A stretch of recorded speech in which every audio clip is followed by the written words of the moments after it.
Alléluia. Dis à ton voisin, Dieu est à l'œuvre.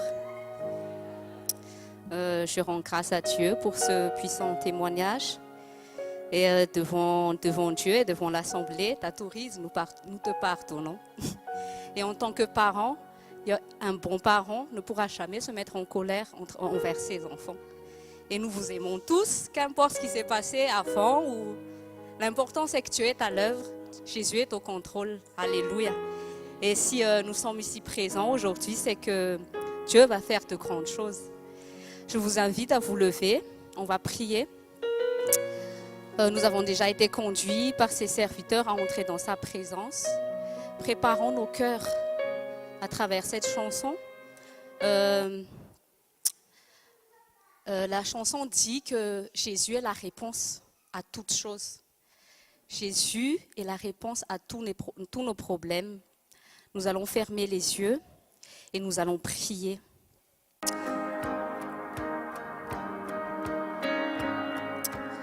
Père Saint, dans le nom de Jésus, nous sommes dans la joie, Seigneur, parce que nous sommes dans ta maison.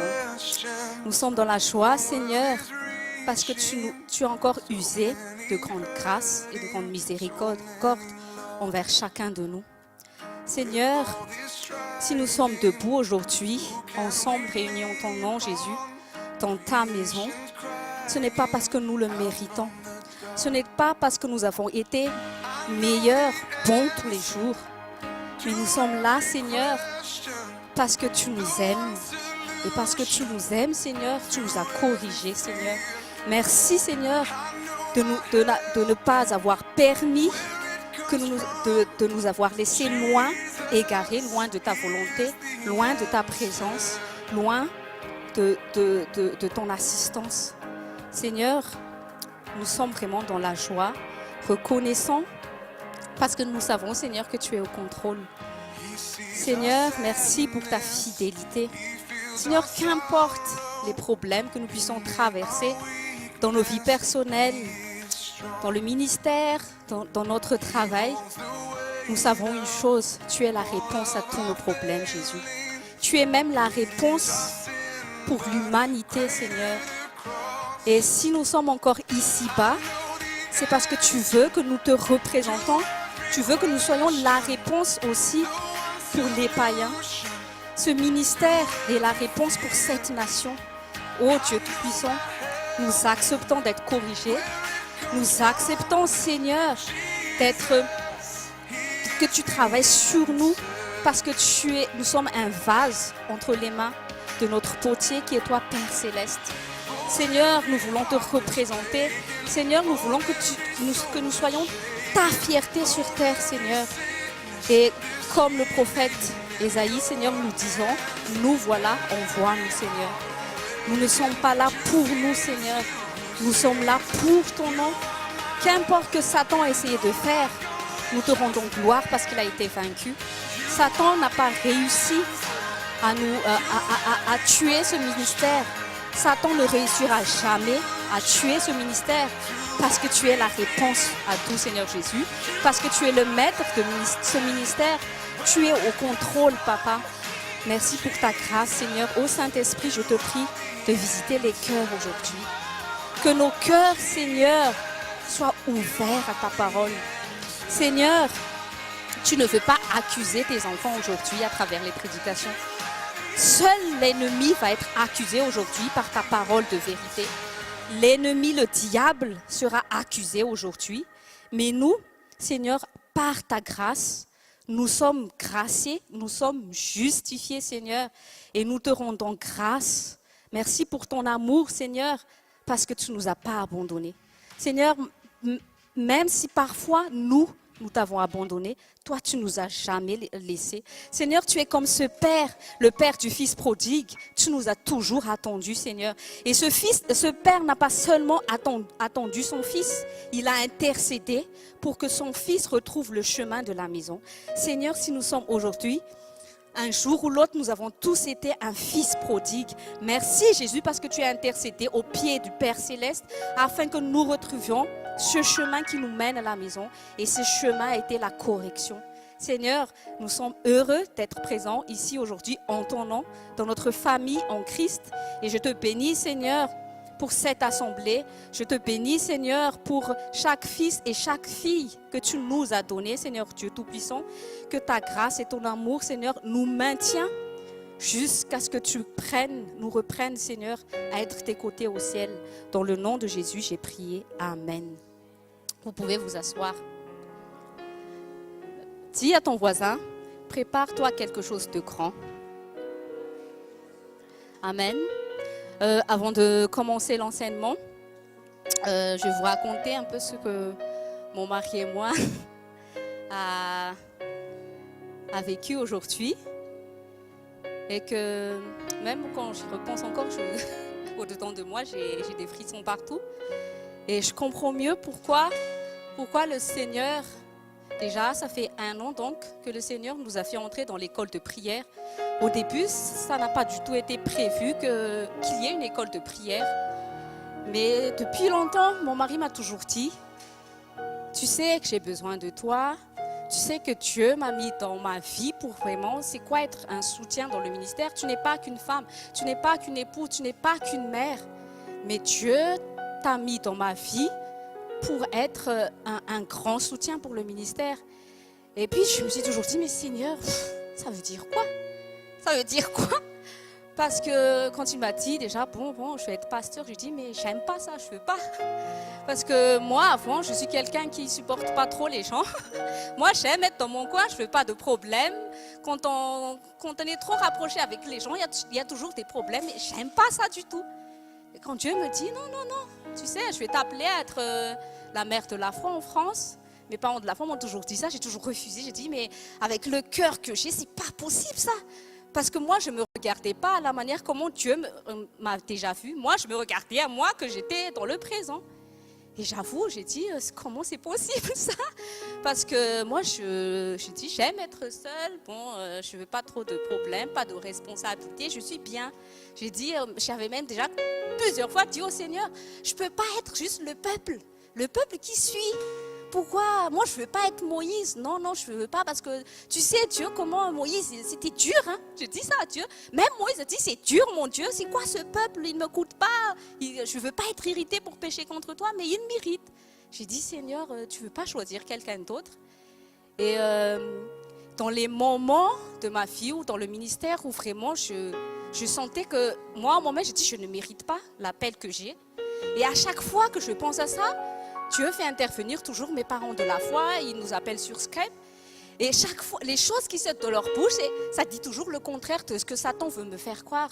Comme pour me dire, non, c'est toujours toi, c'est toi qu'on a appelé.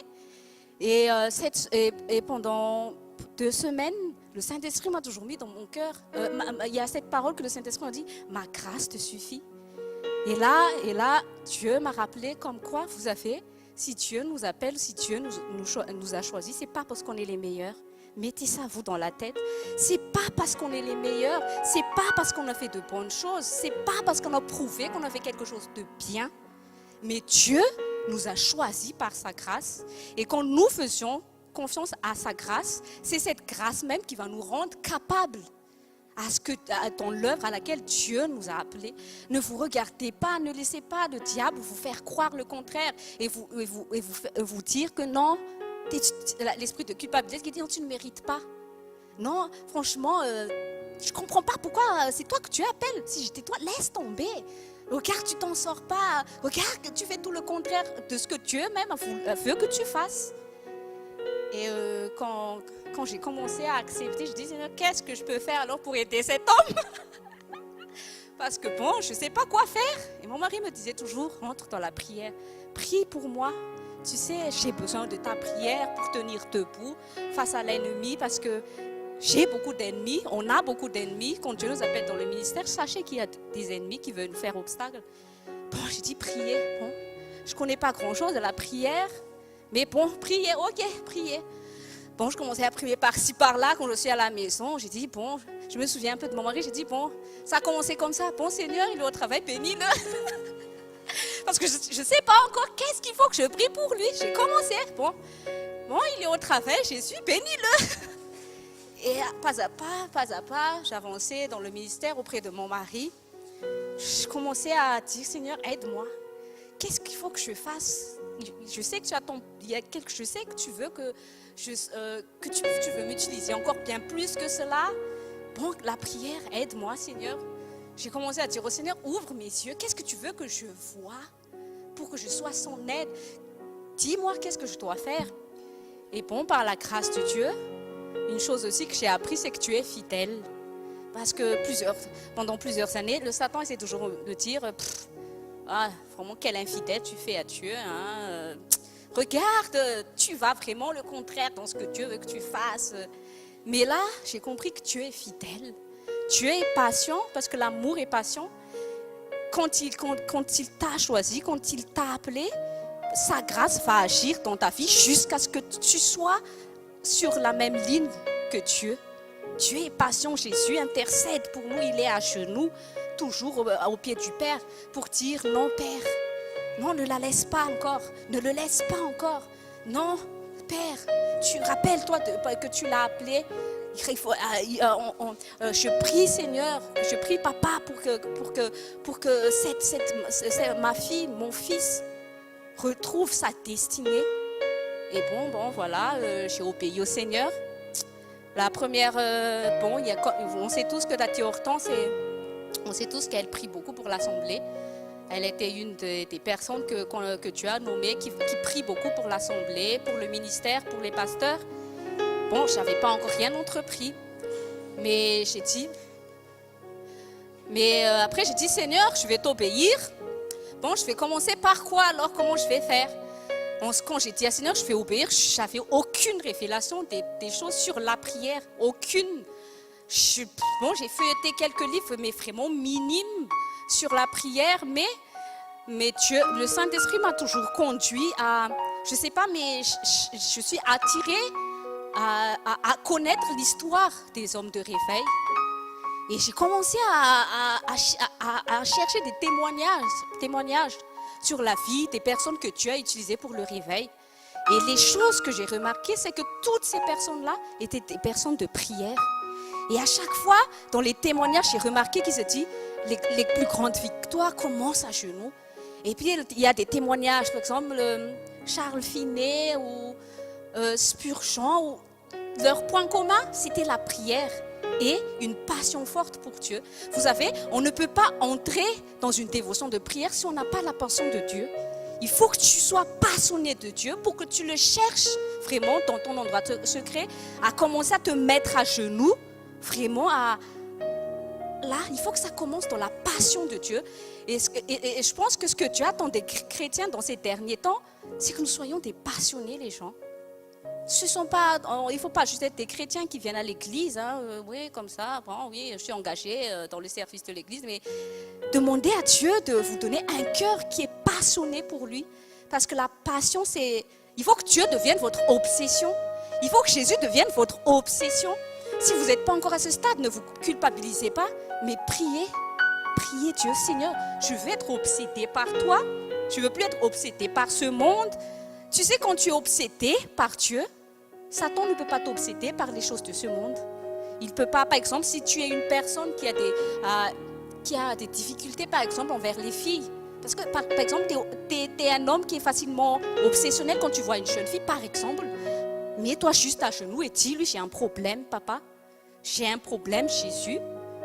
Je suis obsédée par les jeunes filles, par exemple, qui arrivent dans l'assemblée. Seigneur, rends-moi obsédée de toi. Comme ça, Satan ne pourra plus jamais me faire obséder par tes fils sur terre. Tu seras libéré de tout quand tu seras obsédé de Jésus. Et voilà. J'ai dit, Seigneur, je vais t'obéir parce que maintes fois, mon mari m'a demandé, mets-toi en prière. Bon, ok. Voilà. En plus, quand je lis les témoignages des gens de réveil, je dis, parce que le ministère a une prophétie que nous faisons partie de cette génération qui va faire venir le réveil. Bon, j'ai dit, pour que cette prophétie s'accomplisse, ma vieille, hein, tu dois prier. Parce que voilà, quoi, tous les hommes de réveil, ils ont prié. Et quand je lis leurs témoignages, ils ont dit, ils sont envahis, il y a un esprit de dévotion qui les saisit. Ils commencent à vraiment, à y vivre des expériences vraiment extraordinaires dans la prière. Bon, j'ai dit, Seigneur, Ok, je suis loin d'être comme ça. Je vous avoue qu'en ce moment, quand j'ai dit je suis loin, moi je suis comme ça avec Dieu. Moi, je ne sais jamais de me justifier. Moi, je l'avoue. J'ai dit Jésus, quand je rentre dans l'endroit secret, bénis cette journée. Merci mon mari, mes enfants. Je suis en vie. Et puis, c'est ça ma prière avant. Mais j'ai dit Seigneur, aide-moi par ta grâce. Ouvre, révèle-moi le secret de la prière. Donc, commence-moi à donner ce cœur de prière. Et quand Tatirina est arrivée, donc il y a 1 an, bon, j'ai dit Seigneur, je vais commencer.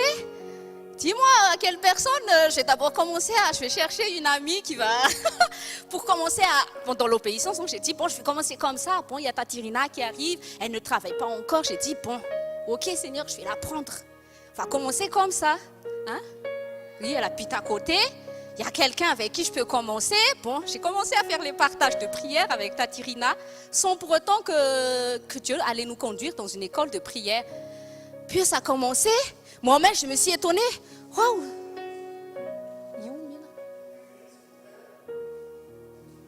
Bon, prions les gens.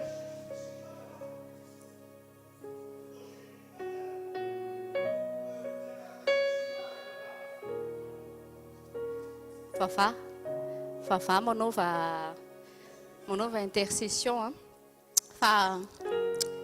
Bon.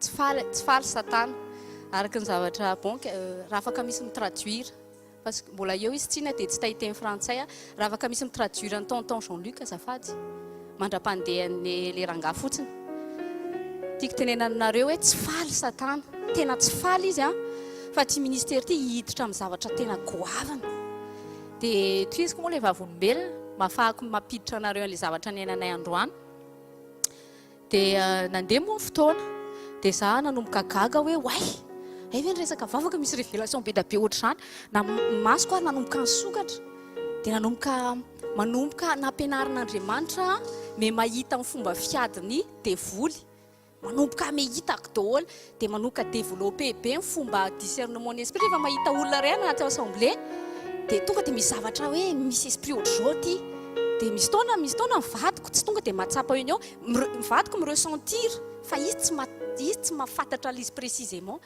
dia za ohatra me mahafantatra any dia misy taona aloha mbola tsy haiko tsara zany ahoana nazavana izy fa manomboka mahita fotsiny dia oza mantsona azy ianao mitandrema tsara fa io zavatra io raha tsy tonga dia canaliser izy tsarovo tsara fa misy devoly tsarovo tsara fa ianao rehefa tson'Andriamanitra dia misy fahavalo satria na misy inona tanareo Sara nitondra ny destiné any Abraham.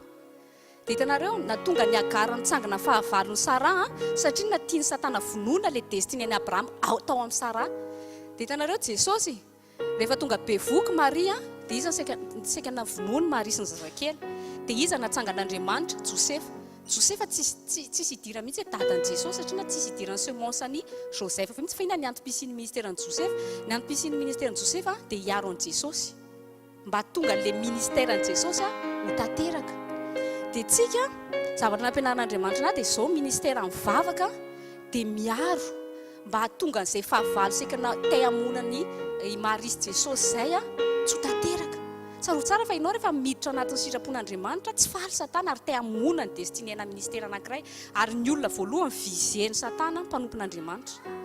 Dia en fait ny zavatra be da be problème manodidina dia diversion fotsiny anataraboana ministère izay ao anatin'ny mpanompon'Andriamanitra anankiray. Hitanareo zao izay no navoan'ny Samsona sady tsy nanana profety nitaiza azy tsy nanana olona tsy nisy olona intercédé ho amin'ny fiainany mihitsy dia anka vao tonga Dalila tonga dia seka rava mihitsy ministèren'ny Samsona. Jereo tsara Josefa tiany en fait zany mila tsika intelligent fa Satana zavatra kely be da be problème kely be da be anaty ministère anaty assemblée tsarovo tsara fa nitanjony Satana amono le zaza ao akibon'ny Maria. Tanjony Satana te amonany le but du diable était de tuer Sarah et Isaac par l'intermédiaire de Agar. Et seule la prière permet de faire obstacle à l'œuvre de l'ennemi. on a commencé à tiriner à moi dans le partage. J'ai dit, bon, et voilà. Et une personne, je vais commencer à faire, j'ai obéi. J'ai commencé à dire, Seigneur, je ne connais rien à la prière, j'ai commencé. Et d'un coup, dès que je me suis mis à table, j'ai dit, donne-moi les révélations de la prière. J'étais juste comme une secrétaire. J'étais là, waouh, j'écrivais seulement tout ce que Dieu me parlait. Je dis, waouh, ça le secret de la prière. Et ça a commencé à plus être motivé. Moi, j'ai dit, il faut que je me mette plus à la prière parce que maintenant, c'est ça que Satan a peur. Il a peur que je vais commencer à prier parce que vraiment, je vais me lever pour être cette aide pour mon mari dans le ministère. Et après, Tatirina, une fois, elle m'avait dit, elle a commencé à me dire, à me proposer. Non, elle a parlé d'abord à Pasteur Hound, son mari. Elle avait dit, c'est vraiment intéressant. Ils ont commencé à parler. Pasteur Hound et sa femme disaient, mais c'est vraiment bien les révélations de la prière. Pourquoi pas le révéler aussi à l'assemblée? On a commencé comme ça. Elle a dit, bon, on va mettre la conférence. Et finalement, au fil du temps, l'école de la prière a été instaurée. Et là, ça va faire 2 semaines Dieu nous a conduits à vraiment, on ne peut pas crier. Mais gloire à Dieu, c'est toute l'assemblée maintenant qui est dans le mouvement de la prière. Et moi, je vous dis, Satan a peur. Dis à la personne à côté de toi, oui, dis à la personne à côté de toi, Satan commence à avoir peur. Tiens ferme. Dis, tiens ferme. Et ne faque plus ton poste. Amen, de la prière. Donc, et ce qu'on a remarqué, c'est que depuis l'année 2018, il y a des choses qui ont commencé des petits détails qui a commencé à venir troubler la vie dans le ministère. Je commençais à voir des choses là. Qu'est-ce qui se passe? Mais en fait, Satan n'est pas content parce qu'on a commencé à entrer dans le mouvement de la prière. Du coup, il a essayé de faire beaucoup de diversions. Et j'essayais de dire à mon mari, mais bon, je n'étais pas encore bien aussi aiguisée dans mon esprit pour pouvoir vraiment l'aider comme il faut, pour pouvoir lui faire transmettre ce que moi, je comprends dans mon esprit, de ce que le Saint-Esprit me dit. J'ai dit, fais attention parce que je sens qu'il y a des trucs pas possibles, que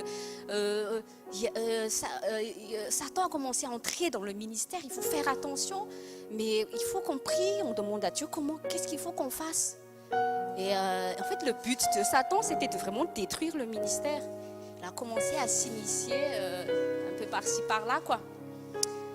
Et cette semaine, quand le Saint-Esprit a conduit à son serviteur, que nous allons tous entrer, pendant 2 semaines à peu près, nous allons tous entrer dans la prière, des choses commencent à se révéler. Vous savez, quand nous marchons dans la lumière, quand nous sommes dans la lumière, on ne peut pas, quand une salle est dans la lumière, aucun ennemi ne peut se cacher. Aucun ennemi. L'ennemi peut se cacher dans les ténèbres, mais quand tu allumes, tu vois, il est caché là-bas, il est là, il est là. Et là, tu sais où cibler. C'est ça ce qui est bien quand on est connecté avec le Saint-Esprit. Plus tu es connecté avec le Saint-Esprit, tu commences à voir, l'ennemi, il est là, je vais te cibler maintenant, tiens. Mais quand nous manquons de connexion avec le Saint-Esprit, je vous dis, vous sentez juste des choses, mais vous ne savez pas où attaquer. Et quand Dieu m'a fait entrer dans la prière, je commence à voir, je dis, maintenant je t'ai là. Je sais maintenant où tu es, je sais maintenant comment tu œuvres.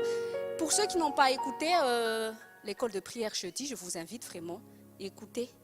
Parce que Dieu, l'esprit du mensonge, a été, il est révélé. On sait maintenant comment il œuvre. Et c'est à nous, la balle est dans notre camp. Tenons ferme à la prière, faites attention. Restez sur vos gardes, même je vous dis, dans votre maison. Surtout, par exemple, celles qui ont un mari qui ne sont pas encore en Jésus, ne vous laissez plus être divertis par le diable. Dans votre couple, à la maison, franchement, nous avons un ennemi, pas des gens, les gens. Mais Satan veut que nous soyons des ennemis les uns les autres, mais le seul ennemi, c'est le diable. Aujourd'hui, le Saint-Esprit nous dit, soyons intelligents. Satan est malin, mais nous avons l'esprit d'intelligence.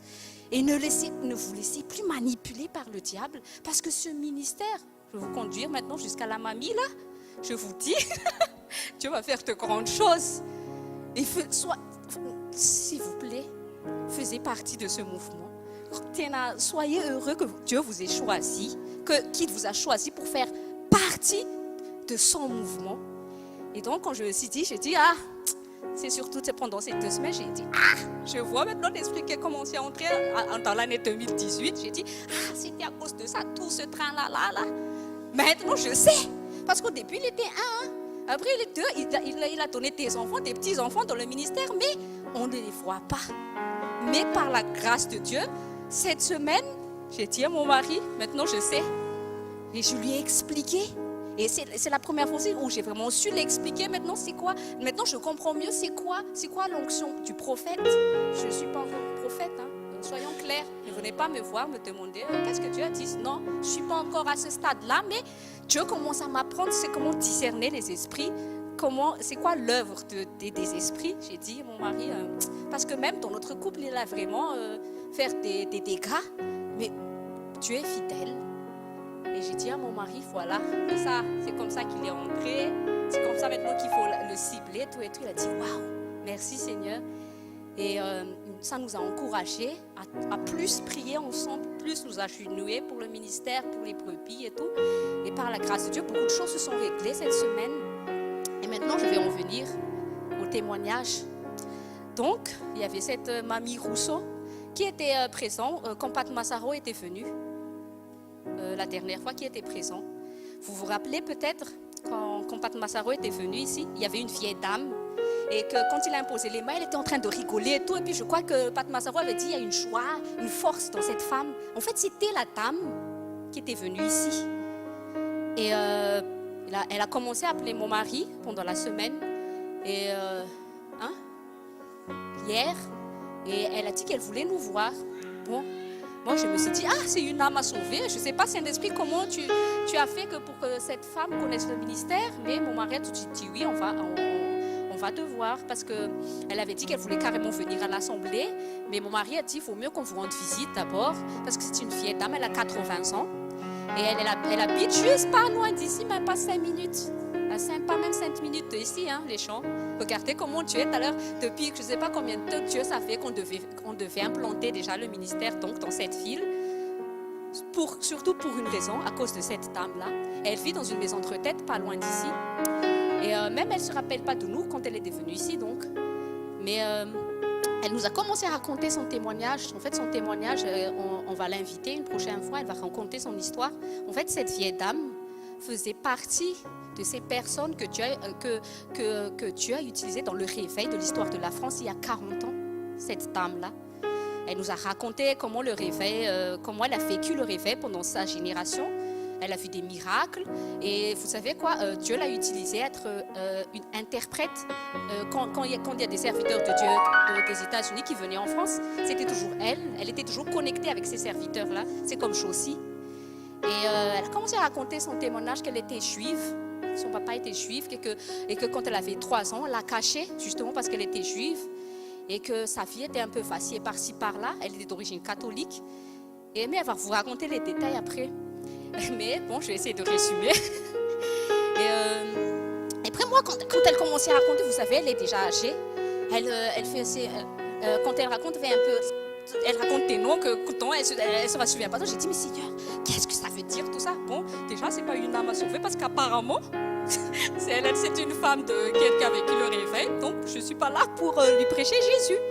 Parce que vous savez qu'est-ce qu'elle fait? Elle a dit, parce qu'au début, elle nous a invités dans le salon de la maison de retraite. Elle a dit, je crois qu'on va aller dans ma chambre parce que vous savez, c'est interdit de parler de Jésus. Et puis elle est en train de gueuler, bon, il vaut mieux qu'on est dans ma chambre. Et puis bon, ok, on est entré dans sa chambre. Elle a dit, c'est interdit de parler de Jésus. Mais elle a dit, vous savez ce que je fais? Bon, je descends, je sors. Et il y a un café juste au bout de la rue. Là, je viens là, je vais m'asseoir et je parle à Jésus au chant. À 80 ans, elle évangélise encore des gens.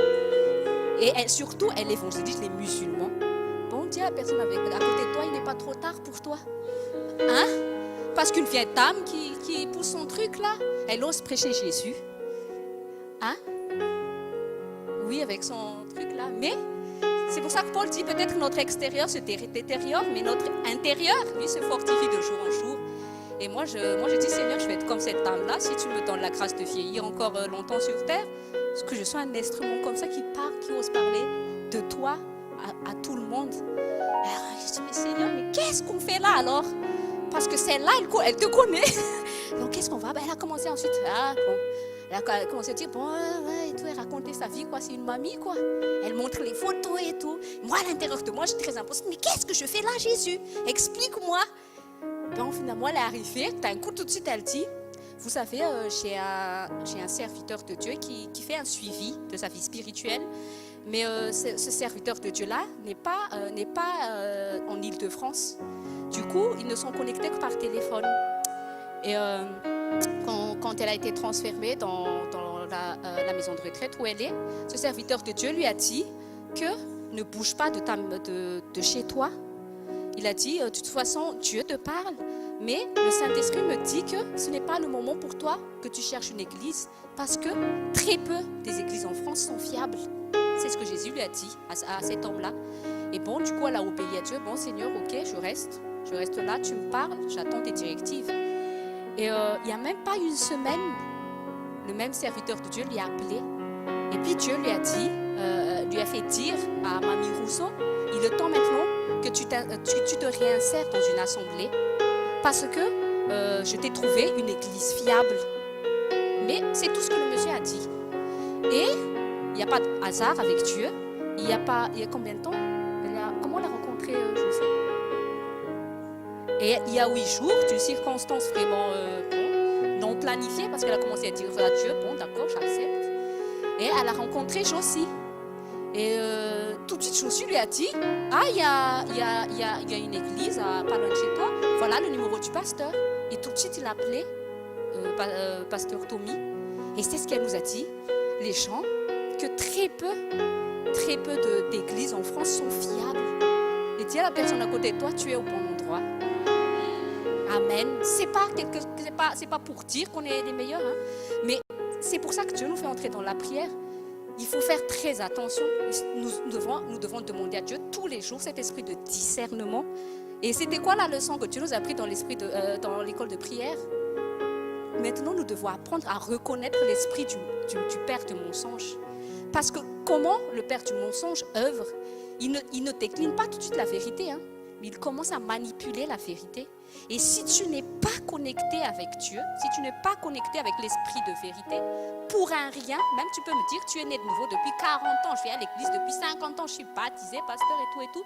Je te dis, Jésus a dit, dans les derniers temps, beaucoup se refroidiront. Qu'est-ce qu'il y a? Il y a toujours ces 5 folles. Ne soyons pas de ces 5 folles. Et comment? Il faut veiller.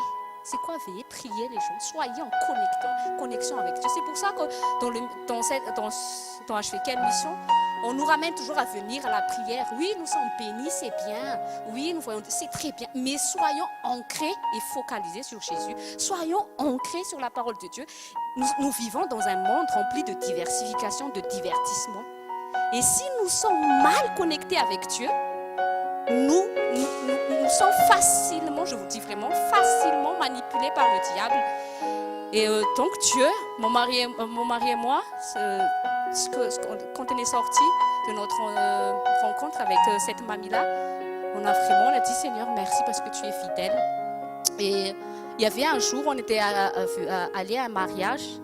Un ami nous a invités à son mariage. Il y avait un moment où il avait œuvré avec nous à servir le Seigneur. Il avait invité un pasteur, peut-être beaucoup le connaissent, c'est pasteur Harry, celui qu'on avait invité au rallye de Miracle, le 2e rallye de Miracle. Et quand c'était là-bas qu'on a rencontré ce pasteur, et au milieu de la prédication, il s'est arrêté d'un coup, il a arrêté sa prédication, et il a montré du doigt comme ça, pasteur Tommy, et puis il avait dit, ton ministère est reconnu dans le royaume de Dieu. Sachez les gens qu'il y a beaucoup de ministères donc qui n'est pas reconnu dans le royaume de Dieu. Il y a peut-être des églises qui se disent églises de Jésus, qu'importe évangélique, je ne sais pas, il y a beaucoup d'onctions, beaucoup de miracles, de prodiges. Et en fait, Dieu a confirmé encore cette parole. Et il y avait un moment aussi où Dieu nous avait grâce de rencontrer le pasteur Mamadou Karambiri. Il avait dit, ne vous inquiétez pas, Dieu est en train d'enraciner le ministère. Pourquoi Dieu veut enraciner le ministère? Parce que il y a tellement de ministères qui, à cause des malfondations, ils ont été manipulés par le diable, qui ne savent pas, qui sont égarés loin de la volonté de Dieu. Et le grand problème, c'est que il y a beaucoup des gens qui se croient chrétiens, qui sont insérés dans ces ministères qui ne sont pas fiables. mais quoi? Qui ne sont pas dans le royaume de Dieu, qui ne sont pas dans la volonté de Dieu. Et nous, Dieu nous a choisis par sa grâce. Je ne dis pas qu'on est les meilleurs. Hein. Si nous sommes sur le chemin de la vérité, c'est vraiment par sa grâce. Et ça nous a vraiment fortifié, mon mari et moi, surtout avec toutes les choses qui sont un peu passées dans le misère. On a compris maintenant, j'ai dit, maintenant je rigole. Je rigole parce que j'ai dit à Satan, j'ai vu un film qui était très rigolo, Satan. Maintenant je peux rire de toi. J'ai dit parce que j'ai vu maintenant Satan chuter dans le ministère, dans ma vie, dans ta vie. Et pour vous dire que soyons, comme Paul a dit, attachez-vous aux choses d'en haut, les gens. Ne vous laissez pas distraire par des trucs sur terre. Notre vie sur terre, c'est ok. C'est ce que Jésus a dit, t'inquiète. Hein? Je m'occupe de toi. C'est ça dans Luc 6. Hein? Qu'est-ce qu'il nous dit? Pourquoi tu t'inquiètes? Ça, arrête avec ça. Moi, je m'occupe de toi.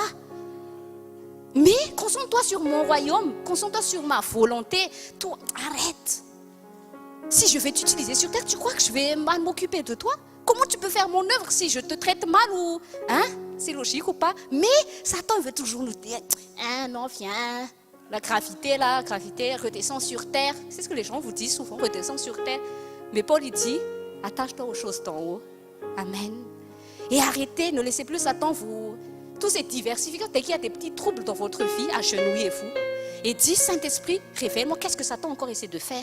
Je ne veux pas être manipulé, Satan. Dès que tu te sens un peu tu n'es pas dans la paix, tu commences à être en colère, irrité, tu commences à trop regarder la télé, tu commences à être irrité contre ta femme, ton mari, t'en as un peu marre de ton pasteur, je te dis, agenouille-toi. C'est pas l'œuvre du Saint-Esprit, ça. Hein? Agenouille-toi et dis, Saint-Esprit, révèle-moi encore. Qu'est-ce que le diable veut me faire? Je refuse d'être manipulé par l'ennemi. Je suis enfant de Dieu. Je ne suis plus esclave de la peur. Je ne suis pas esclave de Satan. C'est moi qui dois dominer sur lui. Je refuse qu'il me domine. Et Saint-Esprit domine ce ministère. C'est pour ça qu'il nous a amenés pas à pas. Et donc voilà, cette dame, Dieu l'a utilisée pour nous faire pour nous encourager. Nous sommes dans le mouvement du réveil. Dieu va nous faire entrer dans ce mouvement du réveil. Dieu va faire des exploits à travers nous. Dis à ton voisin, Dieu va faire des exploits à travers toi. Amen.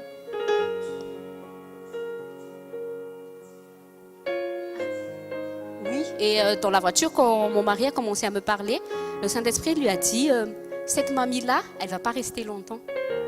Dieu l'a envoyée, mais elle ne le sait pas, hein. Mais Dieu nous l'a envoyé pour un relais.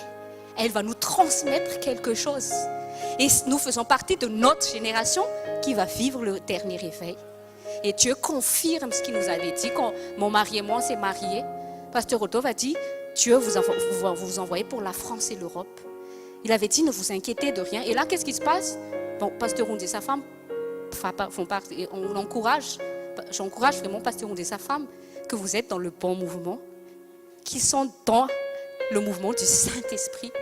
Et moi, je vous encourage, soyez dans le mouvement du Saint-Esprit. Ne laissez plus Satan vous divertir, les gens. On est sur terre pour transporter la gloire de Dieu. On est sur terre pour manifester sa puissance. Dieu est au contrôle. C'est pour ça que je vous ai invité à prier dans la chanson « Jésus est la réponse ». Et sois focalisé sur cette vérité. Qu'importe les problèmes, qu'importe. D'ailleurs, ça m'a encouragé aussi de voir le témoignage que tonton Eric a partagé sur Viber. La dame, quand elle avait dit, ah oui, des fois on oublie de remercier Jésus, mais c'est vrai. Même si tu traverses des tempêtes, des maladies, des problèmes dans ta maison, ne laissez pas Satan vous divertir sur cela. Pourquoi tu te concentres sur des trucs qui servent? Tu te concentres, qu'est-ce qu'elle a dit, mon frère, ma soeur? Ah, mon pasteur m'a dit ça. Pourquoi? Ça c'est l'œuvre du diable, c'est ce qu'il attend de toi. Mais aujourd'hui, il n'aura rien. Dis à ton voisin, Satan n'aura rien de moi. Amen. Et soyons focalisés sur notre Maître. Il a dit, je suis le chemin. Nul ne va au Père que par moi. Si tu veux rester dans le chemin de la vie éternelle, focalise-toi sur Jésus. Quand tu es dans ce ministère, ne te focalise pas sur les hommes. Si on vous demande tout le temps, connectez-vous à nous.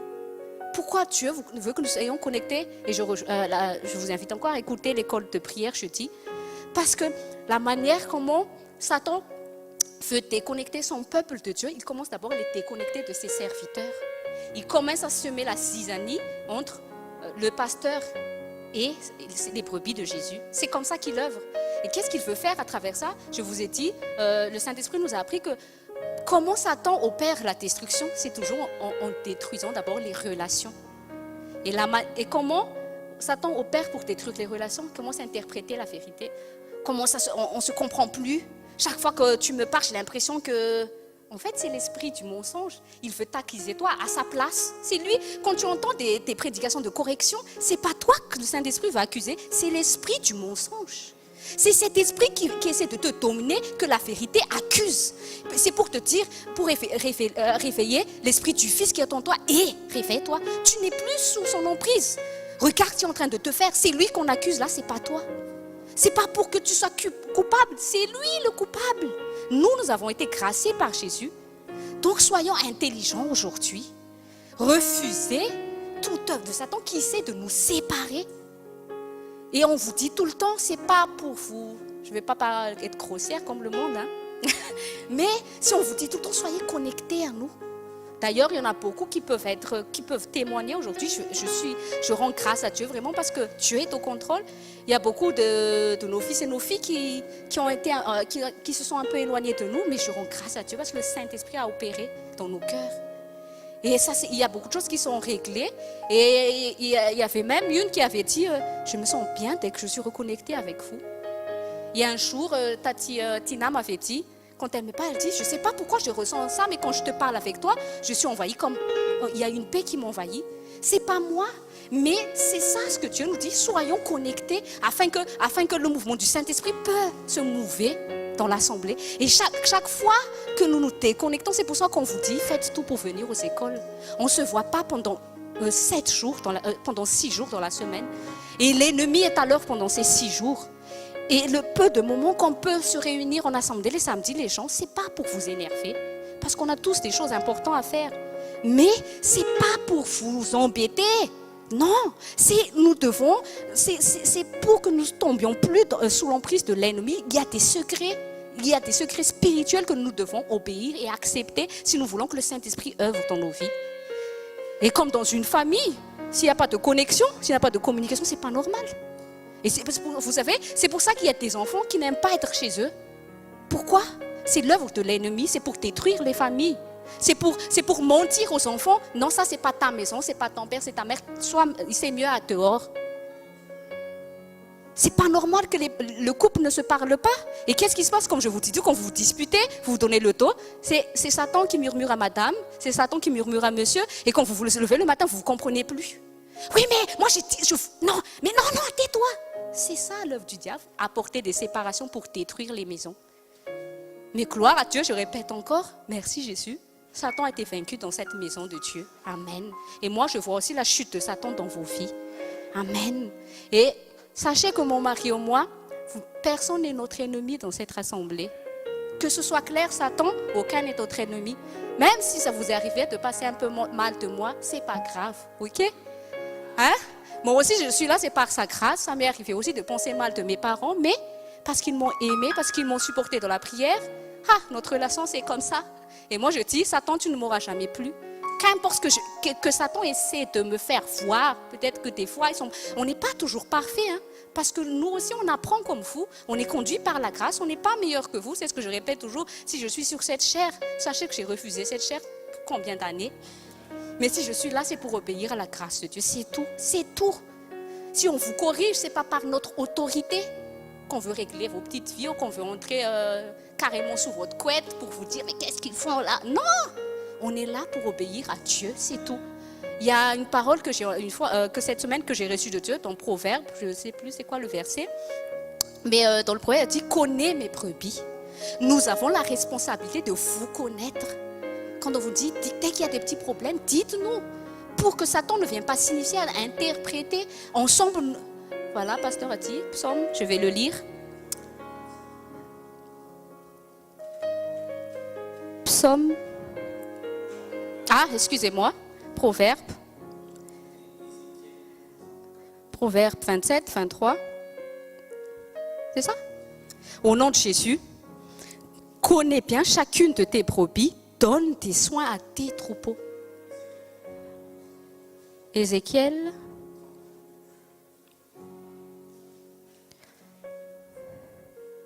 Au nom de Jésus, comme un pasteur inspecte son troupeau. Oui, les gens, maintenant, vous savez pourquoi on vous inspecte un peu parfois. Parfois, vous sentez, mais qu'est-ce qu'il en a à faire? Des fois aussi, pasteur, je ne comprends pas. Mais c'est la parole qui dit, nous avons le devoir de vous inspecter, oui, dans les moindres détails, comme des microscopes. Pourquoi, comme pasteur Grand parle comme ça? Pourquoi? Pour voir s'il y a des petits virus. Des virus qui se sont faufilés un peu dans vos cœurs, dans vos pensées. Et nous traitons tout de suite la maladie par la communion. Comme un pasteur inspecte son troupeau quand il est au milieu de ses brebis éparses. Ainsi, oui, comme on va rigoler de Satan, il ne faut pas qu'il soit heureux aujourd'hui. On est heureux de se voir, mais Satan n'est pas heureux qu'on ne sait plus se voir aujourd'hui. Ainsi, je ferai la revue de mes brebis.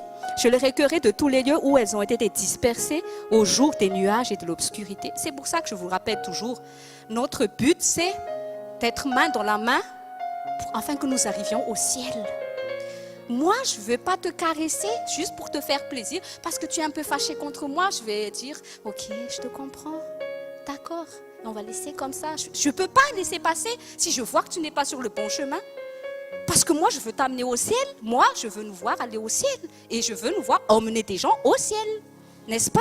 Et moi, c'est ce que le Saint-Esprit m'avait dit. Ne cherche jamais à être en connexion avec des gens qui te comprennent. Ne cherche pas à être ami avec des gens qui te comprennent. Je le répète, ne cherche pas à être ami avec des gens qui te comprennent. Tu ne seras jamais libéré de l'esprit du mensonge. Si tu cherches toujours à des gens qui disent « Ah, je te comprends. Oh, c'est triste. Ah oui. » Et après, qu'est-ce qu'ils vont commencer quand ils vont te comprendre? Ils vont commencer à t'amener à parler du mal d'une personne, de ton pasteur. Dit « Ouais. Effectivement, surtout si c'était une personne qui est venue ici, il va te dire « Effectivement, tu sais, c'est la raison pour laquelle on est parti. Viens avec nous. Parce que je te comprends. Je sais vraiment ce que tu traverses là. Tu as mal, Ça, c'est l'esprit du mensonge. Aujourd'hui, Satan, je rigole. Alléluia. On ne peut pas crier, mais moi, au-dedans de moi, j'ai dit, je suis vraiment contente parce que le diable a chuté aujourd'hui, il a glissé. Et c'est quoi? Qu'est-ce qui fait glisser le diable? C'est l'amour, les gens. Amen. Et pour entretenir l'amour, il y a communion. Quand je vous dis, ça va, répondez-moi, les gens. Ok? C'est par amour que je veux dire, tu vas bien? C'est par amour quand je te dis, viens. Ça fait longtemps que je ne t'ai pas vu. Parce que quoi? Je dois vous expliquer pour savoir s'il n'y a pas un truc qui s'est faufilé quelque part. Le microscope, il doit voir la maladie. On fait le bilan spirituel. C'est comme ça. Ça c'est pas l'œil humain. Ne nous regardez pas à l'œil humain. Nous sommes l'œil de Dieu sur terre pour vous. Et c'est par amour que nous le faisons.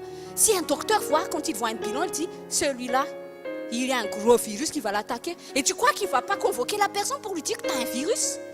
Vous savez, ce n'est pas facile pour un médecin de dire à quelqu'un que tu as le sida, tu as le cancer, tu risques de mourir.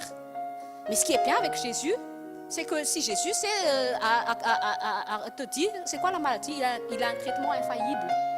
Tu ne mourrais pas, quelle qu'en soit la maladie spirituelle qui peut t'atteindre. Si Jésus te dit, voilà le bilan, voilà, ça s'appelle le VIH. Bon, je te dis comment le traiter, tu seras guéri. Amen. C'est comme ça que Dieu œuvre les gens dans le ministère. Maintenant, c'est clair. Des fois, même nous les serviteurs de Dieu aussi, on le sait, mais parfois, on n'a pas toujours cette capacité de bien vous le révéler pour que vous le compreniez. Mais, gloire à Dieu, maintenant, il est bien clair. Je sais que c'est clair en vous maintenant. Et que cet esprit de mensonge ne pourra plus faire quoi que ce soit. Parce que nous savons maintenant comment il œuvre. Donc voilà, finalement le témoignage était un peu long par rapport à l'enseignement, mais je pense que voilà, le Saint-Esprit, il y a aussi, le Saint-Esprit est à l'œuvre parce que ce que le Saint-Esprit m'a donné pour aujourd'hui, c'est un enchaînement de tout ce qui a été vu cette semaine et en rapport avec le témoignage. Bon voilà les gens, mes enfants, quand je vous appelle, c'est par amour. Oui, je peux vous inspecter, oui, parce que c'est mon rôle. Voilà, et le rôle de mon mari, pasteur, ici ils ont le droit. Et ils ont aussi leurs propres enfants à Marseille. Pasteur, fais-le. T'inquiète pas s'il y aura des enfants qui seront un peu Révèle-lui le secret. Ton enfant va revenir à toi, d'accord? Et moi, on vous dit toujours, qu'importe. C'est ce que moi j'ai appris de mes parents spirituels. Ils avaient dit, prenez courage. Il y aura toujours des enfants qui mais achetez-vous, aimez-les, recevez-les toujours. Et pareillement, parce que si je suis là aujourd'hui, ils ont contribué à ma croissance spirituelle. Moi aussi, je veux être des parents comme ça parce que je veux voir des enfants qui grandissent, qui vont aller loin avec Jésus. Donc voilà, moi, je suis fâchée contre personne. Moi, j'étais fâchée contre le diable, mais maintenant, je rigole parce qu'il est vaincu. Amen. Ne vous fâchez pas contre votre mari. C'est fini ça. Dis si tu es marié, dis à ton mari, ta femme, c'est fini ça, chérie. On ne va plus se mettre en colère, toi et moi. Hein? Dans la famille avec vos enfants, non. On ne va plus se mettre en colère. Non, Satan ne dominera pas cette maison. Amen. Donc, voilà les chants.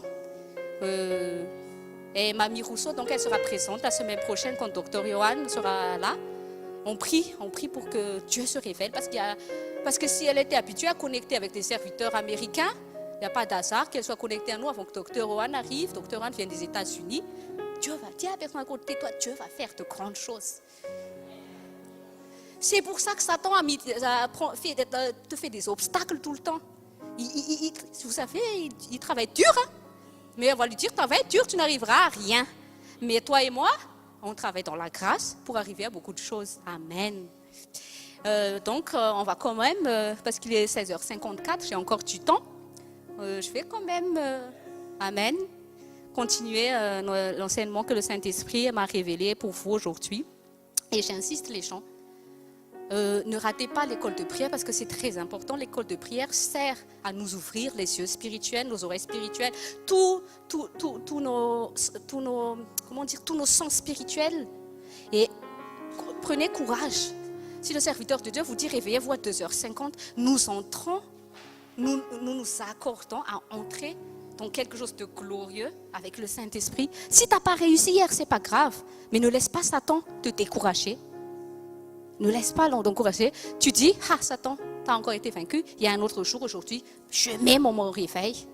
Tu dis, Seigneur, aide-moi à me réveiller. Non, il faut que je me réveille. Moi, je veux voir Satan chuter dans ma vie. Je me réveiller. Vous savez, même moi aussi, quand mon mari m'a dit ça, je n'étais pas tout de suite contente. Hein. J'ai dit, tu sais, hein, moi, j'allaite la nuit parfois. C'est pas 2h50 que le bébé se réveille. Hein. Et des fois, c'est là vraiment, il se rendort. Moi, je vais me rendormir. Si, j'étais un peu comme ça, à bouter. Et puis, Satan commençait à me dire, mais moi, je suis à plein temps à la maison, je peux prier à quelle heure que je veux. J'avoue, mon mari, excuse-moi, mais j'avais ça. Il y avait le Mophée qui était venu un peu en moi. Bon, premier jour, j'étais un peu là. Deuxième jour, j'ai dit, oui, mais demain, il comprend Dieu. Bon, j'allaite, j'ai un bébé, quoi. Dans la journée, je peux vraiment prier, hein, quand les enfants font la sieste. Mais bon, le Saint-Esprit m'a repris aussi. Vous savez, même moi, je suis corrigée. Puis il me dit, non. Si j'ai dit à ton mari qu'il doit faire ça, tu n'es pas favorisé. Hein? C'est pas parce que c'est sa femme que tu es favorisé. Excuse-moi. Hein? Mais tu es aussi ma servante. Et avant que ce soit ton mari, c'est d'abord aussi ton pasteur. J'ai dit Saint-Esprit, ok. Je remets mon réveil. C'est pour vous encourager, pour vous dire que je suis loin d'être parfaite, hein, les gens. Mais la grâce nous conduit. Et ce que tu as entendu, c'est un cœur ouvert, quoi. Voilà, hein. Et maintenant, je suis là à 2h50, d'accord? Même si je ne vous écris pas parfois, je suis là, les gens. Parce que moi aussi, je veux me tenir à côté de mon mari pour voir ce que Dieu va faire. Et je me réveille. Même si Jérémie, c'est vraiment l'heure où il commence à dormir, je dis, non. Je prie avec vous, ensemble. Donc, je vous encourage. Priez si vous voulez voir la victoire en Jésus, si vous voulez voir la défaite de l'ennemi. Alléluia. Bon, entrons dans la suite. Ouvrez votre Bible dans Proverbes, chapitre 4, verset 23. Proverbes, chapitre 4, verset 23. C'est un verset que nous connaissons tous. Maintes et maintes fois, nous l'avons entendu. Mais comme le Saint-Esprit nous a appris, c'est dans la répétition que nous arrivons à l'assimilation. Parce que quand nous ne répétons pas, nous oublions vite, n'est-ce pas, Pasteur Grandé? Donc, je le répète, les gens, si le Saint-Esprit nous révèle encore des paroles, des versets qu'on a déjà maintes fois entendus quand nous étions petits au catéchisme, quand vous étiez petits, ça ne vous a pas été révélé, mais aujourd'hui, Dieu veut nous entraîner à être des champions. Hein? Et les champions, ce sont des gens qui s'entraînent tout le temps sur une même discipline. Et la parole de Dieu, c'est un entraînement, c'est une discipline. C'est, voilà quoi, pour être des champions, pour être des Mbappé dans le royaume de Dieu. Hein? Regardez un peu le jeune Mbappé, il arrive à impacter de nombreuses générations. C'est un mec qui vient de 9-3, les gens. C'est un Renoir. Hein? Mais maintenant, regardez un peu, ça encourage des jeunes. Parce que Mbappé a amené la coupe. On voit maintenant sur les photos, les magazines, Mbappé, c'est un champion. Tout le monde veut être comme ça, mais derrière les gens, il y a une discipline. Et toi et moi, nous sommes disciples de Christ. Nous devons avoir une discipline de vie avec la parole de Dieu. Donc, le Saint-Esprit nous entraîne encore sur cette discipline aujourd'hui qui est en Proverbe 4, 23, au nom de Jésus. Garde ton cœur plus que toute autre chose, car de lui viennent les sources de la vie. Bon, dis à ton voisin, la clé est ton cœur. Qu'importe les problèmes dans ta vie, répète encore, la clé est dans ton cœur. C'est quoi la clé? Dis à ton voisin, la clé, c'est de garder ton cœur. Amen. Pourquoi garder le cœur? C'est là que Satan se faufile. C'est le cœur, toujours. Hein? Et dans tout problème relationnel, c'est toujours un problème de cœur. Hein? Et pour apporter des divisions, c'est toujours le cœur. Donc aujourd'hui, le Saint-Esprit dit encore maintes fois, je te répète, parce que je n'en finis pas avec toi, parce que je veux que tu sois un champion, parce que je veux que tu vives la victoire en Christ. Aujourd'hui, ma fille, mon fils, je te dis, garde ton cœur. C'est là la clé. Amen.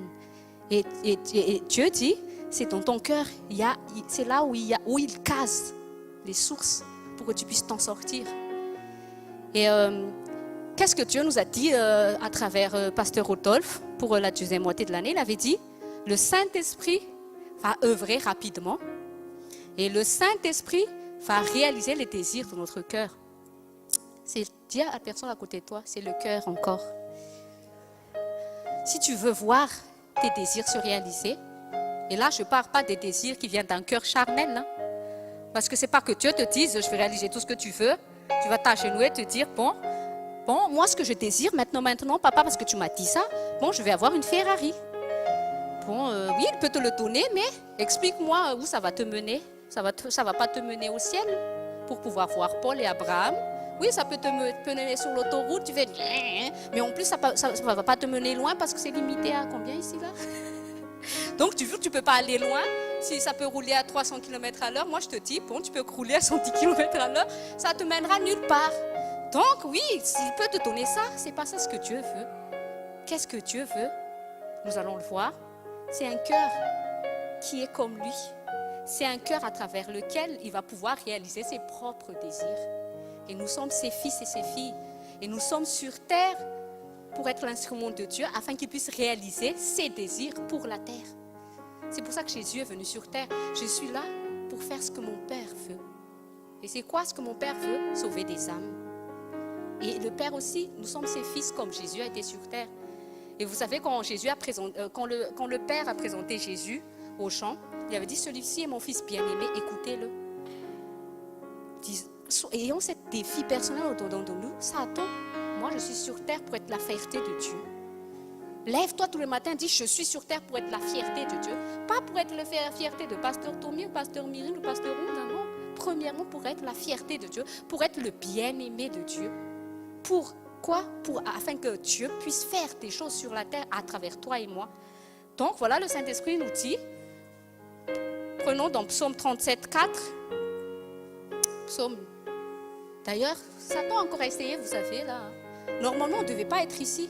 Mais bon, ce n'est pas un hasard que Satan avait fait oublier à M. Lewis de nous prévenir que nous ne serons pas assez koya. Mais il veut nous divertir. Il veut que nous soyons intimidés. Il se dit, on va s'énerver, on ne va pas écouter la parole. C'est la peur, c'est la panique. Non! Tu peux dire à Satan, t'inquiète, mon papa est à l'œuvre. Fais ce que tu as à trimballer là. Pas grave, Dieu est à l'œuvre. Dieu est au contrôle. Parce que sinon, tu ne serais pas là, toi et moi là. Moi, je ne serais pas debout ici pour apporter le message de Dieu. Mais Satan a été encore vaincu. Psaume chapitre 37, verset 4. grand David a dit, le serviteur de Dieu, au nom de Jésus, fais de l'Éternel tes délices et il te donnera ce que ton cœur désire. C'est quoi un cœur qui fait de Dieu ses délices? C'est un cœur qui fait de la volonté de Dieu ses délices. Et quand ton cœur est obsédé par Dieu, Dieu peut réaliser son œuvre à travers toi. Amen. Et comment Dieu a appelé David? Un homme selon son cœur. Dieu veut nous former à être des David de cette génération. Amen. Et concentrons-nous sur le fait d'avoir ce cœur. Ne laissez plus le diable manipuler votre cœur. Ne laissez plus le diable manipuler vos émotions, vos sentiments, vos ressentis. Il utilise des circonstances. Et quand tu es déconnecté avec le Saint-Esprit, tout est transformé, tout est interprété pour te provoquer à réagir non selon la volonté de Dieu. C'est ça ce que Satan fait. Donc soyons connectés à Dieu, soyons connectés les uns les autres. Parfois, s'il y a une sœur que ça fait longtemps qu'elle n'a pas parlé, on voit juste un SMS. Ah, je t'aime ma sœur, sois bénie, passe une bonne journée. Moi, je te dis, un petit truc comme ça peut casser le diable. Surtout celle que tu sens un peu, paraît-il qu'elle est un peu fâchée contre moi. Envoie-lui un SMS. Ah, hein? Quand tu la vois, là, tu te dis, ah, quelle joie de te voir. C'est ça, l'amour casse le diable. Ne laissez pas Satan vous casser les gens. Que nous, on veut voir Satan casser. Je ne sais plus comment s'appelle le film là, casser. Oui, voilà. Mais nous, c'est Satan qu'on veut voir casser, ce n'est pas des gens. Amen. Donc voilà. David, pourquoi David a réussi à écrire ce psaume? 1 Samuel, je vais essayer d'aller rapidement. 1 Samuel, chapitre 13, verset 14. Au nom de Jésus. Et maintenant ton règne ne durera point. L'Éternel s'est choisi un homme selon son cœur. Et l'Éternel l'a destiné à être le chef de son peuple parce que tu n'as pas observé ce que l'Éternel t'avait commandé. Amen. Ça, Dieu l'a dit à Saul. Et c'est qui l'homme selon le cœur de Dieu? C'est David.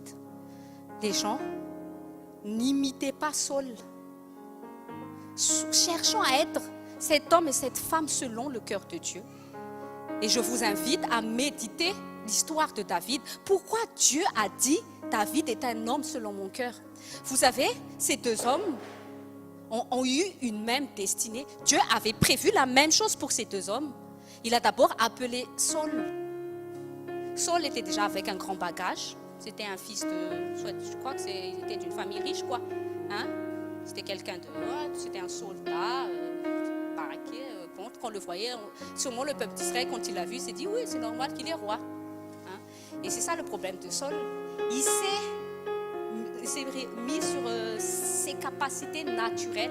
Il a oublié de se focaliser sur le Dieu qu'il a choisi par la grâce de Dieu. C'est pour ça que Saul est vite tombé dans l'orgueil. Vous savez, c'est quoi la différence entre Saul et David? Parce que le Saint-Esprit va nous diriger à comparer Saul et David. Ne soyez pas des Saul, soyez des David. Pourquoi jamais Dieu n'a dit? En fait, parce que je pense que tout le monde, nous avons déjà eu ces questions-là. Dieu, Seigneur, si tu sais que Saul va te trahir, pourquoi tu l'as choisi? Et en fait, c'est pour que nous puissions voir, nous, dans cette génération, la raison de Dieu. Vous savez, il m'a dit, voilà la différence. Je veux que vous voyez. C'est quoi le problème quand les gens se reposent sur leur propre capacité?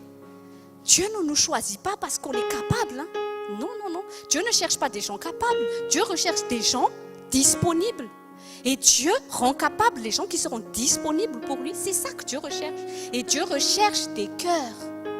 Dieu ne recherche pas tout de suite des talents. Non, parce que Dieu peut donner des talents à celui qui seront disponibles pour lui. Et je vous encourage, ceux qui ont un appel ministériel dans ce ministère, ne regardez jamais les gens parce que par le fait qu'ils font de la musique, ils ont une belle voix. Non, non, non, regardez au cœur. Parce que même Samuel allait être trompé quand il a vu les frères de David. Ah oui, normal, hein. Ah, sûrement que c'est lui parce que, j'imagine déjà si on met la couronne, c'est vraiment l'image d'un roi. C'est pas comme ça que Dieu agit.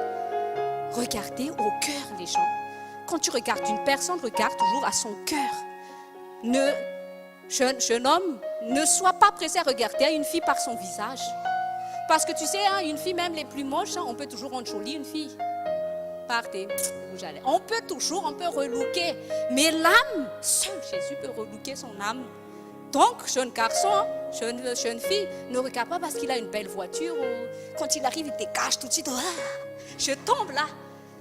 Non, agenouille-toi d'abord et Seigneur, aide-moi à voir son cœur, son âme. Si tu es une jeune fille, est-ce que tu dis, Seigneur, est-ce que celui-là peut être mon roi? Comme le roi d'Esther, c'est cet homme qui va se lever pour me défendre. Vous savez, cette semaine, le Saint-Esprit m'a appris quelque chose de vraiment extraordinaire que j'ai partagé à mon mari. Vous savez pourquoi le peuple d'Israël a été sauvé par l'intermédiaire de Esther? Le roi ne voulait pas sauver le peuple d'Israël, il a juste défendu sa femme. Cherche un homme qui a ce cœur de roi prêt à te défendre. Quelles qu'en soient les situations, c'est ce que j'ai dit à mon mari. Il dit, waouh, c'est vrai. Et avec ça, parce que au-dedans du cœur du roi, tout de suite, quand il a commencé à comprendre qu'en fait, son bras droit voulait tuer sa femme. Il n'a pas regardé au fait qu'il voulait tuer son peuple, hein, mais avec ce peuple, il voulait tuer sa femme. Et comme Esther a toujours manifesté ce cœur, vous savez, ce n'est pas la couronne qui fait une reine, les femmes. C'est ton roi qui va faire que tu seras sa reine. Donc, toi, jeune fille, si tu veux avoir ce roi qui vient de Dieu, cherche à avoir d'abord le cœur d'une reine. Le jour de ton mariage, ton roi va te manifester, voilà ma reine. C'est ça une femme comme Esther. Apprenez ça à vos filles, les femmes. Si tu veux un jour que Dieu te donne ton roi, commence à travailler à avoir un cœur de reine. Amen. Et jeune homme, mettez dehors les fâchetés. Parce que la fâcheté, elle était belle. Parce que si nous voyons comment le roi commençait à choisir les femmes, Esther n'était pas la plus belle. Elle n'a pas été choisie parce que c'était la Miss Monde, Miss Univers. Parce que tout était joli. Hein. Mais il y avait un truc que les autres n'avaient pas. Dis à la personne à côté de toi, c'est le cœur. Et David, et c'est ça le problème de Saul, il n'avait pas cherché. Il ne s'est jamais demandé pourquoi Dieu m'a choisi. Mais en lui, il a réagi charnellement. Il s'est dit, Dieu m'a choisi, c'est normal. Parce qu'il a commencé à être emporté par l'orgueil. Ah oui, parce que bon, j'ai des capacités, je peux combattre. Mais quand Goliath arrive, là, il a fait compris. Là, on a compris que Saul n'a jamais été connecté avec Dieu. Et comment on peut savoir que Saul n'a jamais été connecté avec Dieu? Il a toujours été déconnecté de Samuel. Il a tout de suite désobéi à Samuel. Il avait un grand problème à se soumettre à Samuel. Il avait oublié que s'il est devenu roi, c'est par cet instrument. Et il n'a pas eu l'intelligence de se dire, c'est à travers cet homme que Dieu s'est révélé à moi pour m'amener dans une destinée. Si je veux rester sur ma destinée, je dois être connecté à cet homme. Mais il n'a pas fait ça. Tout de suite, Dieu, il a dit, dis à la personne à côté de toi, remercie Dieu. Parce que si tu es là aujourd'hui, tu n'es pas Saul. Parce que vous savez, parce qu'au début, Samuel était vraiment triste. Parce que Samuel a considéré, je vous invite vraiment à lire l'histoire de David, hein, parce que Samuel avait déjà pris Saul comme son fils. Et quand il a commencé à comprendre que Saul s'éloignait de plus en plus de sa destinée, de la volonté de Dieu, il a eu mal.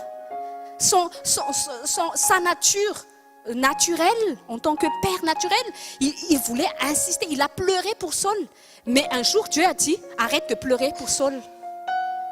Je prie que jamais ça arrive dans notre vie et que Dieu dit, non, j'en ai fini avec lui. Vous savez, dans l'histoire des disciples, il y a une fois où Jésus a dit aux disciples, secoue la poussière et pars.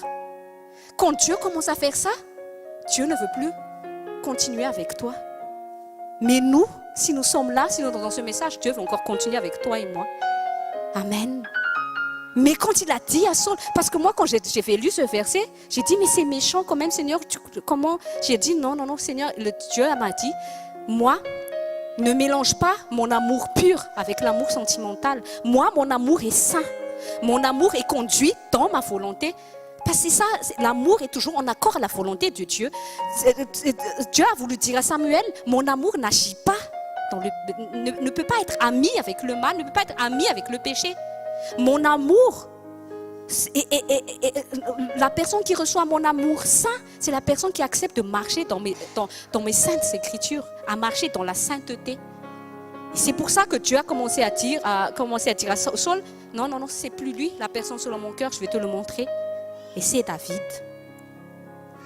Et si toi et moi, on est là aujourd'hui, vous êtes des David.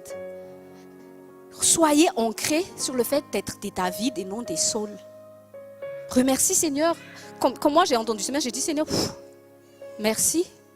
Merci parce que tu ne m'as pas rejeté comme Saul. Merci parce que tu n'en as pas fini avec moi. Tu veux continuer avec moi. Tu ne me lâches pas. Merci pour ta grâce qui m'a maintenu jusqu'ici encore et qui continuera de me maintenir jusqu'au bout. Amen. Et voilà donc, David a été l'homme selon le cœur de Dieu. Pourquoi? Je vais essayer d'aller vraiment rapidement. Pourquoi David a été cet homme selon le cœur de Dieu, afin que nous puissions chercher justement à imiter ce cœur que Dieu a choisi. Dans le psaume 119, 71, psaume 119, 71.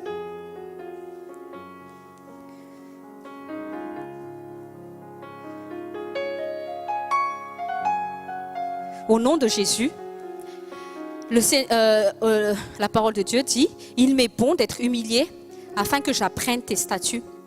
Vous savez, ça déjà, quand on lit l'histoire de David, David n'a pas eu une vie facile. Tu as la personne à côté de toi, comme toi, hein? Dis-lui, comme toi. Amen. Parfois, effectivement, on a l'impression que notre vie n'est pas facile. Et il n'y a pas longtemps, d'ailleurs, j'ai dit au Seigneur, mais pourquoi quand j'entreprends des choses, rien n'est jamais facile comme pour les autres? Moi, j'ai dit ça au Seigneur. Et puis, il m'a dit, si je t'ai laissé vivre dans la facilité, jamais tu n'aurais su ma grâce dans ta vie. Parce que si je t'ai permis à faire toutes les choses facilement tout le temps, tu serais quand même seul. Tu vas te dire, je peux me débrouiller, finalement, je n'ai pas besoin de Dieu. Mais il a dit, j'ai permis que tu traverses des difficultés afin que tu puisses comprendre la puissance de ma grâce dans ta vie. Et soyons concentrés, s'il vous plaît. Et David, quand nous voyons l'histoire de David, déjà, c'était le dernier de sa fratrie. Et quand on est dernier, on dit toujours c'est le petit là. Quand il veut parler, c'est le petit. On lui demande de faire des choses pas très honorables. On va garder les brebis. Nous, les grands, on est les soldats, on est à côté du roi. Donc, ça n'a pas été facile quand il était né. Et on l'ignorait, son existence n'est pas très importante. Et moi, je pense que chacun de nous, dans nos familles, je crois que notre existence n'était pas famille au sein de la famille. Je pense qu'on s'est toujours peut-être senti mal compris. On dirait qu'on nous a pas trop... on nous a jamais compris, quoi. On s'est senti bizarre au sein de la famille. Tu es comme David, mais Dieu t'a vu. Dans ces moments, personne ne te comprend. Dans ces moments, tu te dis, je crois que je ne vais pas m'en sortir là. Même mon papa, maman ne me croient pas en moi. Moi, vous savez, quand j'ai fait mon bac, ma mère m'avait dit, je vais t'acheter le bac parce que je crois que tu vas pas pouvoir y aller loin. Parce que moi, je travaillais dans une école française. Et on m'a demandé de faire le bac A, parce que paraît-il qu'on est bon français, on va faire le bac littéraire malgache, c'est rien pour nous les gens qui sont à l'école française. Tous mes amis réussissent. Moi, je l'ai fait, je n'ai pas réussi. J'avais pleuré, parce que même la plus nulle de ma classe l'a eu le bac A. Moi, j'ai eu le bac 7. Ma mère et mes parents commençaient à se dire, celle-là, je ne sais pas. D'ailleurs, moi, je ne comprends pas, parce que quand j'étais petite, j'étais vraiment intelligente, mais c'est Satan qui voulait m'accabler. Parce qu'il savait la destinée que Jésus a prévue pour moi. Et maintenant, quand je suis arrivée à mon bac français, je l'ai raté. J'ai eu 7 de moyenne, les gens, j'ai pas honte. Hein? C'est vraiment nul. Hein? Alors que tous les mercredis, nos parents me payaient des cours, vraiment. Ouh là là là là, même le dimanche, je faisais des cours. J'avais envie de dormir, mais j'arrivais pas. Je me suis dit, j'essaie, mais j'arrive pas. La deuxième année, j'ai encore eu 8 de moyenne. Je suis quand même allée au rattrapage. Et ma mère m'a dit, je crois que c'est foutu pour toi, ma fille. Hein? Je vais commencer à appeler les connaissances. On va t'acheter un bac parce qu'on ne sait pas comment on va t'en sortir. Et là, j'avais prié Dieu, Seigneur, si tu existes, sauve-moi. Ne le fais pas pour moi, sauve-les pour mes parents parce qu'ils ont fait beaucoup de sacrifices pour les apaiser. Seigneur, fais que j'ai mon bac. Et voilà, je vous dis, Dieu a déjà agi. On se retend parce qu'il a vu le David en moi. J'ai eu 10 de moyenne. J'ai eu mon bac Et c'est ça que tu as utilisé pour que je vienne en France. Moi, je ne voulais pas venir. Bon, bref, on a peut-être pas eu de bon départ, les gens. Mais Jésus veut que nous ayons une bonne fin. Qu'importe d'où tu viens, Dieu t'a choisi. Dieu veut t'amener à vivre une existence extraordinaire. Amen. Donc voilà, c'est pour ça que nous traversons parfois des difficultés. On se sent humilié parfois. D'ailleurs, cette semaine, il y avait une fille dans notre assemblée qui m'a appelée, elle avait dit « Ah, maman, je ne comprends pas. Mon mari et moi, on fait toujours des bonnes œuvres vers les gens et tout ça. Mais je ne comprends pas pourquoi les gens, ils nous rendent toujours en mal. On ne comprend pas. » Et puis, je lui ai donné ce verset. Je lui ai dit, heureusement que Dieu t'a humilié pour que tu comprennes ses commandements. Parce que Dieu va t'amener à de grandes choses. Je lui ai dit, pour que quelqu'un réussisse dans sa vie, il ne faut pas que tout le monde entier le soutienne. Hein? Quand quelqu'un veut maigrir, peut-être qu'il n'a pas le soutien de sa famille, il n'a pas le soutien de son entourage. Il y aura même son mari qui va lui dire, tu ne vas pas réussir, et avec son hamburger, il est là devant toi. Et là, tu commences à pleurer. Mais je te dis, un coach suffit pour que tu t'en sortes. Un coach suffit.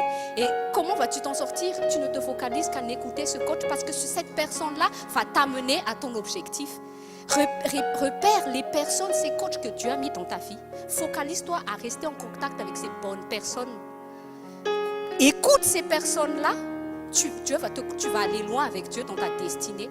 Et je lui ai dit, qu'importe, le monde entier peut être contre toi. J'ai dit, focalise-toi sur Jésus. Satan se donne du mal sur toi parce qu'il sait où Dieu veut t'amener. Continue de te lever chaque jour. Peut-être que tu te sentis abattu hier, mais si un jour que Dieu te donne, tu te rapproches de ta destinée avec Dieu, j'ai dit, prends courage. Ne laisse pas le monde définir ta destinée. Tu as un coach spirituel, le Saint-Esprit, écoute sa voix et repère les personnes que tu as mises dans ta vie pour te soutenir dans ta destinée. On répète encore les gens, les inspecteurs.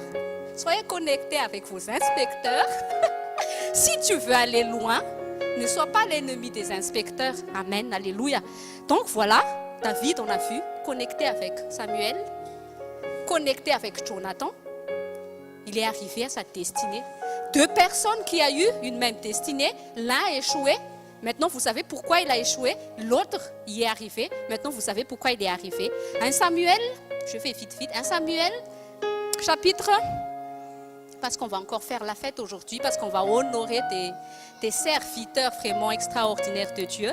1 Samuel, chapitre 24. 1 Samuel, chapitre 24, versets 5 à 9. Au nom de Jésus. Après cela, le cœur lui bat.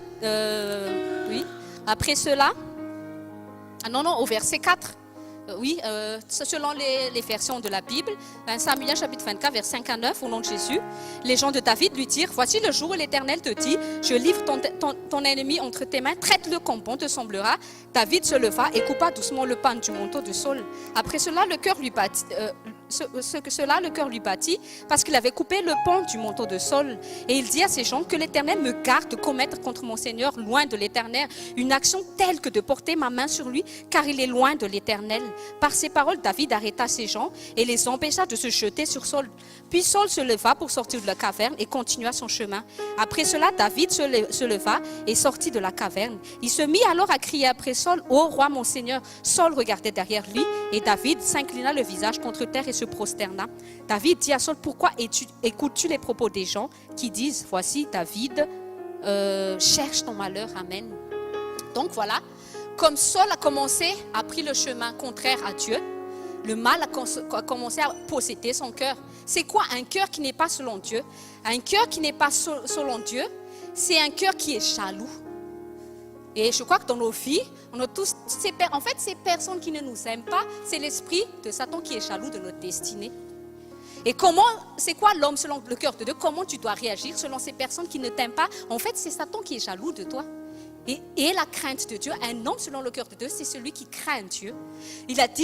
David avait dit, même s'il avait le droit quand même de tuer, c'est ça le fanchuna, c'est ça l'assistance de Dieu. Il avait le droit de tuer Saul, mais il avait la crainte de Dieu. Vous savez, il y a des Sauls qui doivent disparaître dans nos vies. C'est quoi? La nature charnelle. Nous devons faire disparaître la jalousie, la haine. Qu'est-ce que Jésus a dit? Bénissez vos ennemis. En fait, ce que Dieu veut dire, n'ayez aucun ennemi de gens. Aucun homme ne doit être votre ennemi. C'est qui l'ennemi? N'essaie jamais d'être en colère quelqu'un. Chaque fois que tu te mets en colère, Jésus a dit, c'est comme si tu veux tuer une personne. Et Saul a été conduit par sa chair. Il voulait tuer David. Pourquoi il était jaloux de David? C'est l'esprit de Lucifer qui est devenu Satan qui était dans Saul. Parce que chaque fois qu'il voyait David, il a vu ce qu'il a perdu. Et chaque fois que Satan te voit, il a vu ce qu'il a perdu au ciel. Parce que qui Dieu a nommé comme étant les dominateurs sur la terre? C'est l'homme.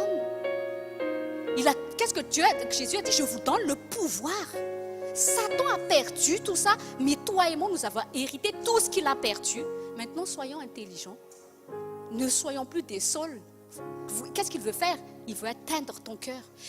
C'est pour ça qu'il se traite comme des gens ennemis dans ta vie, pour te pousser à les haïr, pour te conduire dans la haine, pour te conduire dans l'arrogance, pour te conduire mal. Mais aujourd'hui, sois comme David, je crains l'Éternel, je bénis mes ennemis.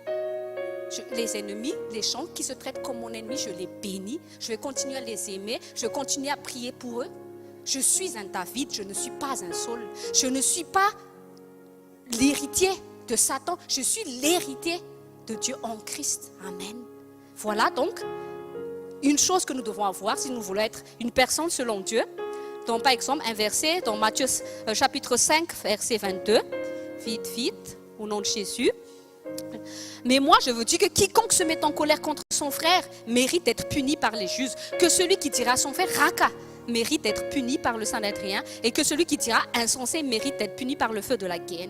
Retiens-toi d'insulter qu'importe la personne et surtout retiens-toi d'insulter un loin de Dieu. Retenez-vous les gens, c'est un piège du diable pour vous tacler sur votre destinée. C'est pour ça qu'il essaie toujours de faire ça dans une assemblée. Retiens-toi. Je ne veux pas tuer le loin de Dieu, même s'il y a des loin de Dieu que vous connaissez qui se comportent comme ça. Retiens-toi. Seigneur, mets la crainte dans mon cœur. Retiens-toi. Amen. Matthieu 15, 19.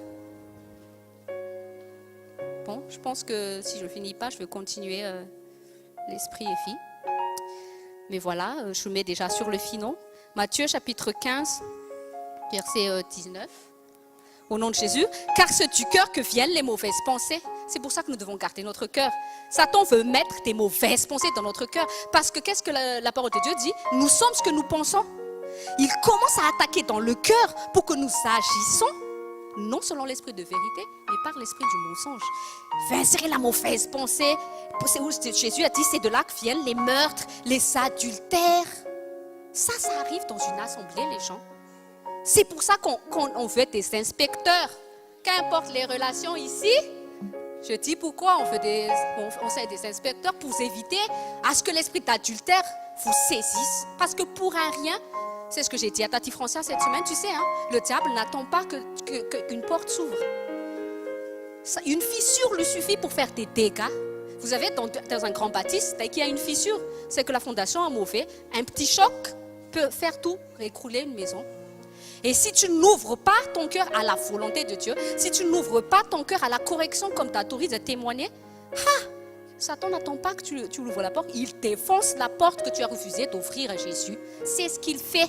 Quand ton cœur commence à s'ennuyer contre la correction, la parole de vérité, je te dis, il y a Satan qui arrive, je vais te détruire. Mais aujourd'hui, je dis encore, il a été vaincu, il a chuté. Alléluia. Parce que nous, on ne va pas tomber dans l'adultère, les mauvaises pensées, les fornications, les vols, les faux témoignages. D'où viennent les faux témoignages? L'interprétation. D'où vient l'interprétation? On est trop connecté avec l'esprit du mensonge, pas l'esprit de vérité. Dis à ton frère, continue de prier. Amen. Donc voilà, je vais arrêter là parce qu'il y a encore la suite. Mais donc pour être des David, craignons Dieu. Interdisons-nous de penser en mal de qui que ce soit. Surtout pas envers moi, même si je vous aime tout le temps. C'est pas que c'est moi, mais le diable ne doit pas dominer dans notre vie. Et je le répète pour vous fortifier, Dieu vous veut amener sur le trône comme David, les gens. Vous avez tous eu des prophéties dans cette assemblée. Tu veux arriver à cette destinée, tu veux arriver à ta destination finale. Et le cœur de David, c'est là le secret, c'est là la clé. Qu'importe ce qui se passé, David a eu des ennemis. Même son fils Absalom s'est dressé contre son ennemi, un traître. Jésus avait son Judas. Mais quand tu es focalisé à craindre Dieu, quand tu es focalisé à Dieu, qu'importe si le monde veut t'empêcher, tu vas y arriver avec Jésus. Amen. Nous allons nous lever. Nous allons prier dans la joie, la bonne humeur. Regarde un peu la personne à côté de toi. Trouve-toi une personne. Regarde là et souris là. Et dis-lui, je t'aime. Alléluia. Et dis-lui, Satan est vaincu dans ta vie. Alléluia. Nous allons prier dans le nom de Jésus. Père Saint, dans le nom de Jésus, nous te sommes reconnaissants, Seigneur, pour cet instant extraordinaire que nous avons encore vécu en assemblée avec toi. Merci Seigneur pour ton amour que tu fais continuer de couler dans cette assemblée. Tu nous as fortifiés maintes et maintes fois que la force de ce ministère, c'est l'amour que nous avons les uns pour les autres. Nous savons que Satan est à l'œuvre pour détruire cet amour. Mais aujourd'hui, Seigneur, nous savons maintenant comment attaquer l'ennemi. Nous savons maintenant comment combattre l'ennemi. Nous refusons d'avoir, qu'importe, nous nous interdisons à partir de Jésus, dans le nom de Jésus, d'avoir un ennemi, de considérer une personne, quelle qu'il en soit, d'être notre ennemi. Seigneur, garde nos cœurs aujourd'hui par ta grâce et ton amour. Maintiens-nous, Seigneur, dans ton amour et que ton amour continue de nous conduire afin que nous sachions nous avoir une bonne relation avec tout le monde. Qu'importe ceux qui nous poursuivent, qu'importe ceux qui essaient de nous faire du mal malgré qu'on nous fait du bien, Seigneur, donne-nous la force de continuer à aimer, donne-nous la force de continuer à pardonner, donne-nous la force de continuer à les bénir, Seigneur, parce que nous voulons avoir le cœur de David, parce que nous refusons que Satan nous fasse obstacle sur notre destinée. Nous nous focalisons sur toi, Jésus. Nous nous focalisons, aide-nous à nous voir déjà là où tu veux nous amener, Seigneur. Aide-nous à voir, est-ce que là où tu veux nous amener soit réel pour nous, afin que nous soyons plus distraits et divertis par le diable. Dans le nom de Jésus, Amen. Alléluia. Oui, on coupe. On coupe.